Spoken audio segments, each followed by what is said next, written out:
Welcome back to the studio. We're still at IRX 2019. I'm in the same seat. We have someone new, Michiel from Robin. Now, Robin is not a name we've come across yet fully, so just entering the market. So tell us a little bit about your role and about Robin. All right. Robin is a Dutch company. We are in e-commerce customer service.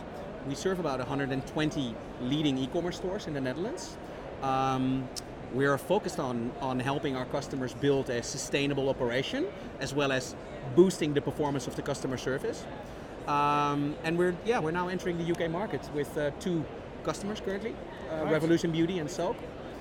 Both fantastic. Both fantastic customers. We had Nadine and Sally from Revolution Beauty on one of our first podcasts, so it was fantastic catching up with them. Nice. Now, you didn't pick the name Robin because it was a typical British name, but we know it's not a Dutch name, so how did the name come about? Yeah, the name came about, the way the product was originally designed was that it had, we're really good in e-commerce integration, so next to every question you immediately get all the data, and the product was kind of functioning as a sidekick for the customer service department. So sidekick, Batman, Robin, that's where the name ended up, and then we ended up with an actual bird with the red bird as a logo. Right. And it works like a charm because everybody recognizes it, and it's got some sort of cuteness to it, so it works. Yeah. Excellent. Well, enough of the cuteness. Let's be hard-nosed. So we're talking about customer service. This is often a back office. In the past, it was seen as an overhead rather than the best contact with the customer. So. You're a newish company. What is the problem that you're solving for retailers? Yeah. I mean, there's plenty of customer service before. What's the answer you're bringing? Yeah. Well, at first, it depends on where the company is at in its maturity level. So we have our own maturity model that we take our customers through. So there's the conversation console, which is our version of a help desk system, but it's not a ticketing system because it's a more conversation manager. It's got open inbox structure. We really focus on helping the team on collaborate with each other, and we focus on performance. So when you use Robin, your performance will go up. And that's also because we have a performance plan attached to it. And in the first stage, we help our customers what we call get the house in order. Get your stuff together, get your data sorted, make sure you're answering stuff in time, everything else. And then in the second stage, we call it compete on service, which is where you're really gonna start performing better.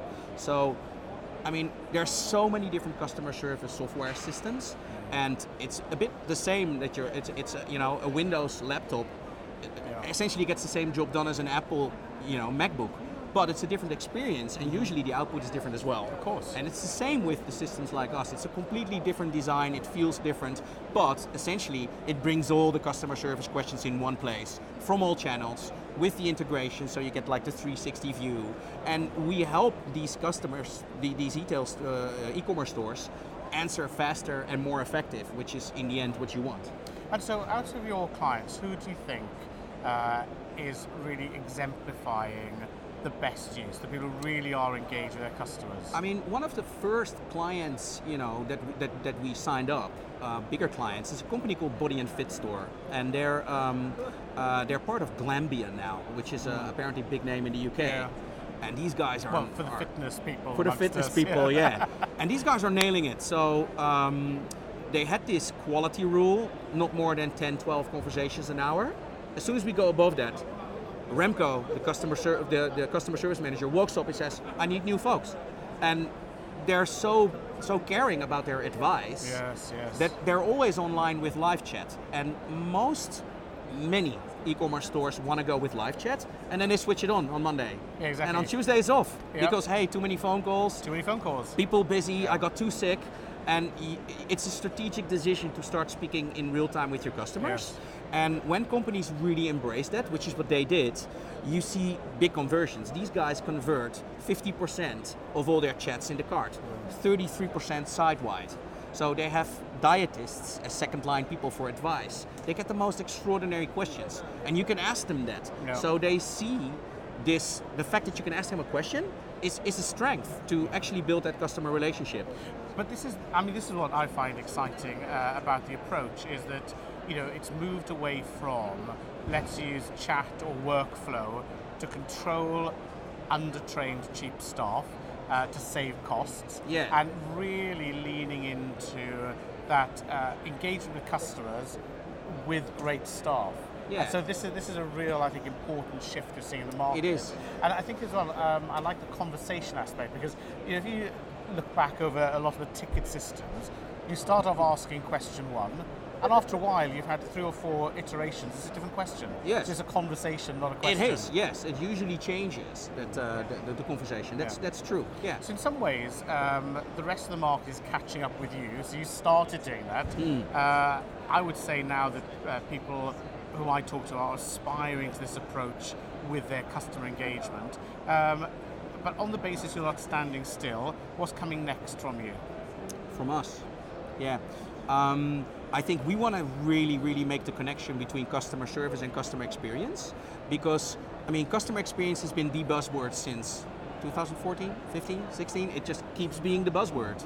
And what you see now in all the research, Forrester recently noted that CX transformations are stalled. It's coming to a standstill. We're not improving CX anymore. And that's because of 2 reasons. A, the domain is way too big. Where do you start? Exactly. Yeah, and we love to focus on the front end, shiny objects. So we love to focus on personalization, chatbots and all that stuff. While the actual secret is in the boring stuff, is in the back end, it's in the operations you need to get right. And we think that, you know, customer service conversations are make or break moments in the customer relationship. There's loads of data to back that up.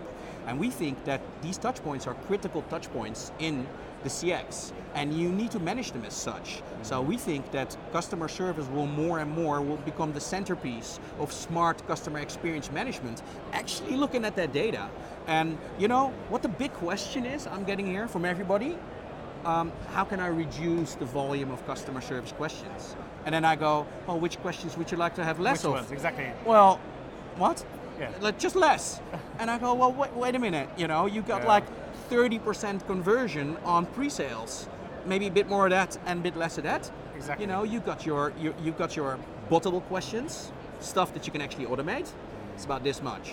Then you got your avoidable questions, stuff that you can actually optimize in the customer experience so they don't happen in the first place. Better for the shopper, better for you. And then there's loads of desirable questions, conversations you actually want to have. Exactly, about products that you like, customers you like, coming together. And we're currently building a shopper journey, quite basic, you know, pre-sales, purchase, after sales. Which conversations happen where, in which volumes, through which channels. So where's the friction? Where can we actually optimize stuff? By actually getting real granular on that customer service data, and on the same time, helping the company boost the performance, just being faster, more available, more efficient in their customer service. So that's what we want to do as a company. Wonderful. Well, look, I'm sure we'll be hearing loads more. Michiel, thank you so much for explaining that. And you know, you're saying all our favorite things about, you know, genuine engagement with customers, fantastic staff, and of course the commercial conversation that keeps us all going. So fantastic to hear from you. And from the studio, it's bye.